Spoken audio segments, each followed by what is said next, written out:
c'est le plus joli des cadeaux. Un petit papier glissant journal assis sur un banc, pendant que l'enfant lance une balle pleine de sa maman. Le papa apprend à marcher à son petit gamin déjà grand, une qui fait de la corde à sauter, ça c'est excellent. Tous on l'a crié pour notre plus grand plaisir. Pour Dijon, ce planteau, c'est le plus joli des cadeaux. Quelle tartine de crème à bronzer pour ses serviettes, la voilà prête à forer avant de faire trompette. Les mots m'attaquent au château fort avec une armée de belles râteaux, tandis que le nouveau-né doit couler dans son landau. Tous au laquais pour notre plus grand plaisir. Pour des gens, ce planteau, c'est le plus joli des cadeaux. Ils sont bourrés leurs sacs à dos de ravitaillement, sans oublier les bouteilles d'eau, ça c'est plus prudent. Le pêcheur attend le poisson, le jogger surveille son chrono, les kayaks en compétition font des traces dans l'eau. Tous au laquais pour notre plus grand plaisir. Pour des gens, ce planteau, c'est le plus joli des cadeaux.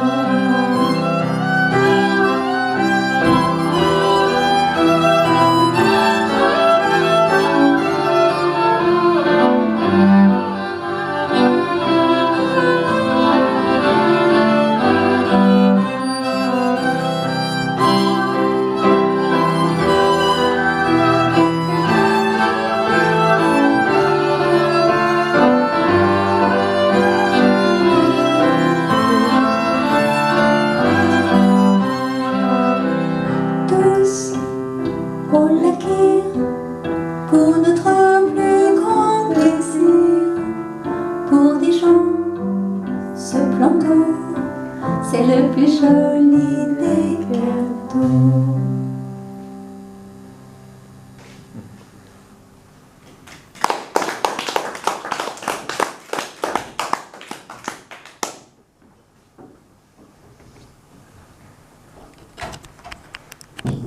À ce lac, ce n'est pas comme le château. Les Dijonnais y sont très attachés.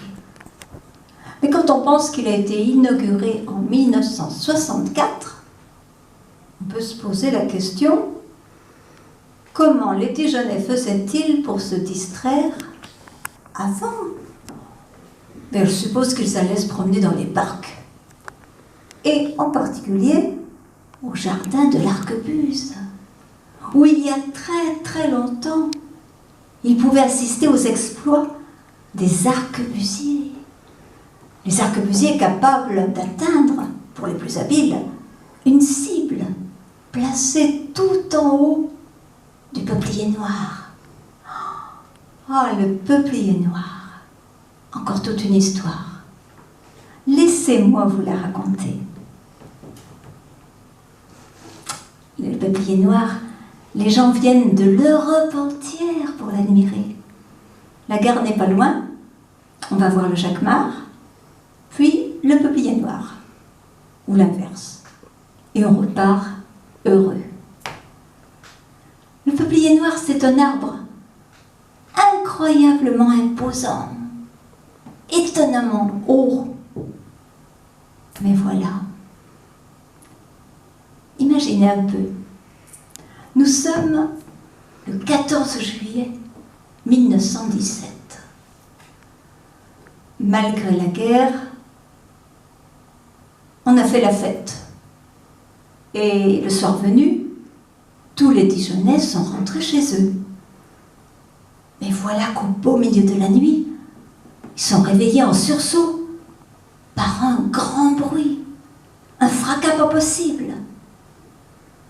Les volets claquent, des éclairs déchirent le ciel. L'ouragan est à son comble d'une violence inouïe. Puis plus rien. Silence. Vous avez peut-être deviné la suite.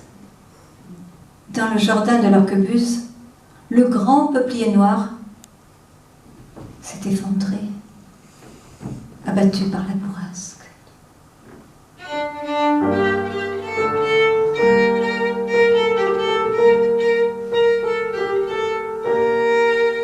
Dès le matin suivant, les Dijonnais affluent par centaines pour voir l'arbre étendu de tout son long. Et les yeux pleins de larmes, ils rendent un dernier hommage au géant anéanti. Si vous passez au jardin de l'arquebuse, vous aurez sans doute une petite pensée pour le peuplier noir. Dans la grande travée, derrière le musée, à l'opposé des animaux, des faux animaux, c'est là qu'il se trouvait.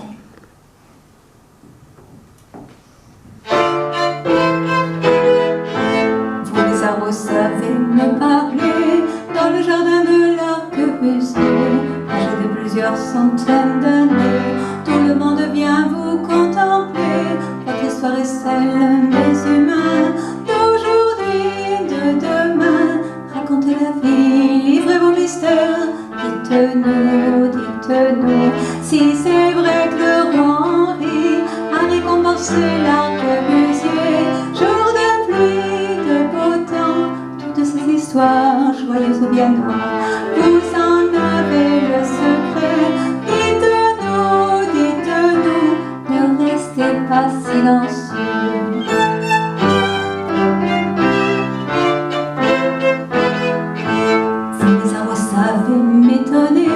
Dans le jardin de l'arquebusier, âgé de plusieurs centaines d'années, tout le monde vient vous contempler. Votre histoire est celle des humains d'aujourd'hui, de demain.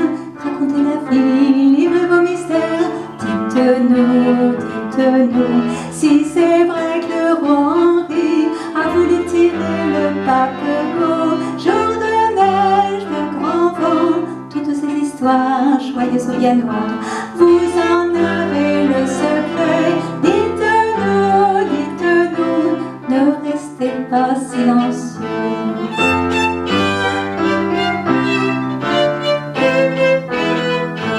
Vous les arbres savez m'écouter dans le jardin de l'arquebusier, âgé de plusieurs centaines d'années. Tout le monde vient vous contempler. Votre histoire est celle des humains d'aujourd'hui, de demain. Racontez la vie, livrez vos mystères. Dites-nous, dites-nous, si le peuplier du roi, déraciné par un tourbillon, a fait pleurer tout Dijon. Toutes ces histoires joyeuses ou bien noires, vous en avez le secret. Dites-nous, dites-nous, ne restez pas silencieux.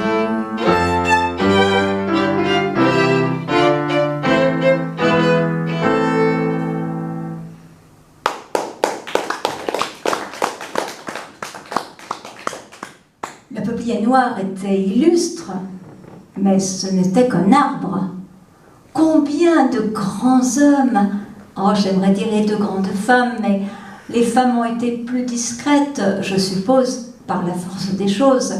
Combien de grands hommes, disais-je, sont nés à Dijon? Allez, vous nous en citerez bien quelques-uns.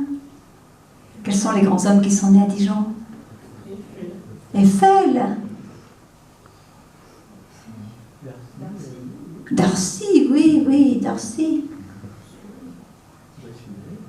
C'est bien. Oui, c'est bien. Bien. Un musicien aussi, Rameau. Oui, Rameau. Très bien, très bien. Vous n'êtes pas nombreux, alors c'est pas facile. Hein. Alors, il fallait que j'en choisisse un parmi tous, et c'était pas facile du tout de choisir. Et puis un jour, dans le métro parisien, une petite phrase m'est venue. C'est quand même le bonhomme de la tour, Eiffel. Je me suis dit que ça ferait un chouette refrain. J'ai voulu faire une chanson sur les grands noms de Dijon. Mais des grands noms, il y en a tant, il m'a fallu choisir.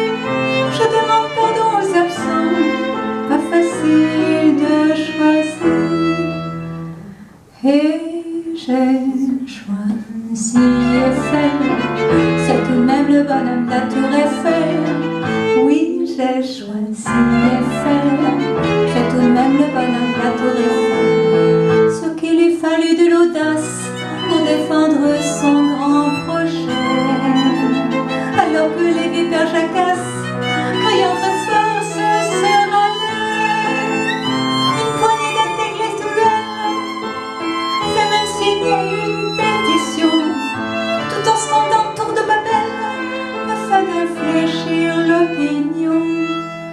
J'aurais pu parler de Darcy, Henri Darcy, l'ingénieur de génie, qui fit passer le chemin de fer au plein cœur de Dijon, et qui fit couler dans nos veines la source du Suçon.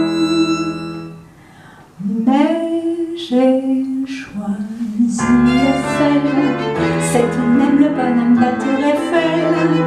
Oui, j'ai choisi Eiffel, c'est tout de même le bonhomme de la Tour Eiffel. Il lui fallut beaucoup d'amour, comme il eut raison d'insister, car sa belle élégante tour, les Parisiens l'ont adoptée.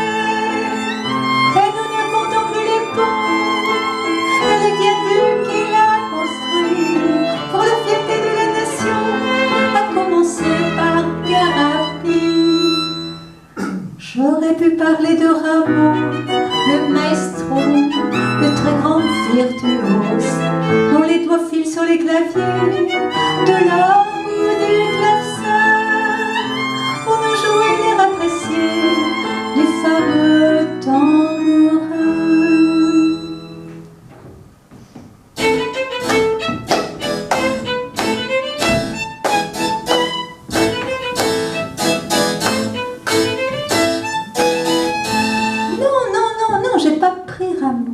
J'ai pas pris Rameau.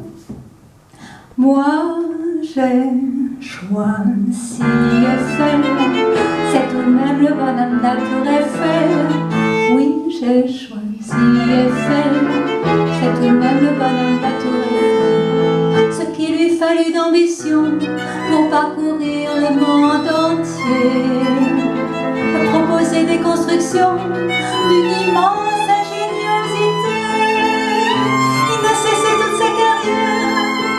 De gagner toutes sortes de marchés, des ponts mobiles, beaux chemins de fer, à la statue de la liberté.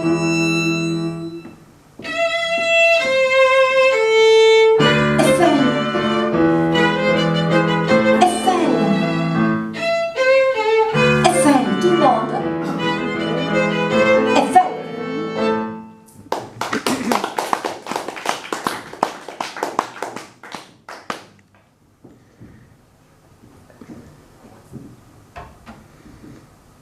Des hommes, encore des hommes, toujours des hommes. J'avais tellement envie de mettre une femme à l'honneur dans cet album.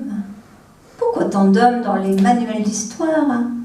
Et puis, j'ai été touchée par la vie de Marie de Bourgogne. Oui, je sais, bien peu illustre, puisque la dernière duchesse de la lignée des ducs de Bourgogne, celle à qui le roi a repris le royaume, eh bien justement, son sort m'a profondément émue. J'ai tenu à lui rendre hommage. Marie, fille unique du duc de Bourgogne, Charles le Téméraire, tu montras dignité et courage à défendre des droits l'héritage de ton père.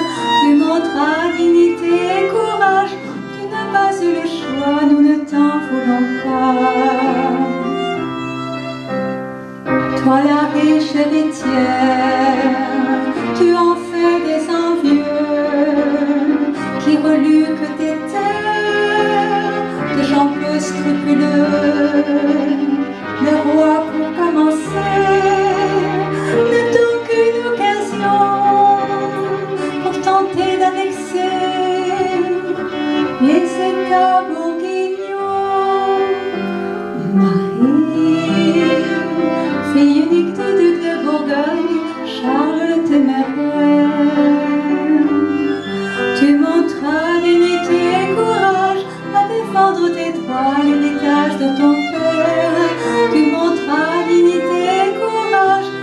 pas eu le choix, nous ne t'en voulons pas. Soudain tragédie, au destin sans pitié, aux portes de Nancy, ton père se fait tuer. Toi la charmante enfant, la douceur incarnée, tu tiens à 19 ans les rênes du duché. Marie, fille unique du duc de Bourgogne, Charles le téméraire, tu montras dignité et courage à défendre tes droits, l'héritage de ton père.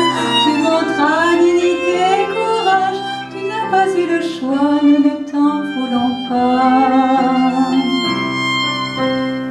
Tu n'as pas d'expérience, pas d'armée, plus d'alliés.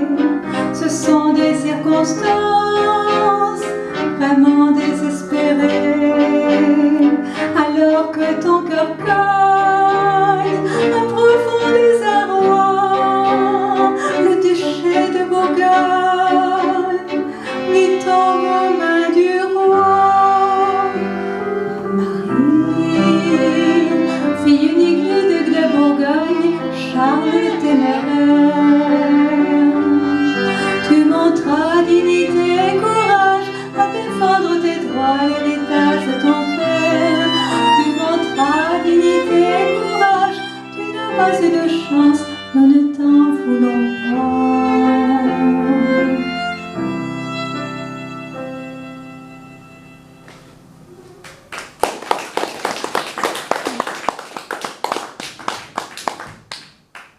Avec Marie de Bourgogne et Louis XI, on est allé se perdre au fin fond des temps. Tiens,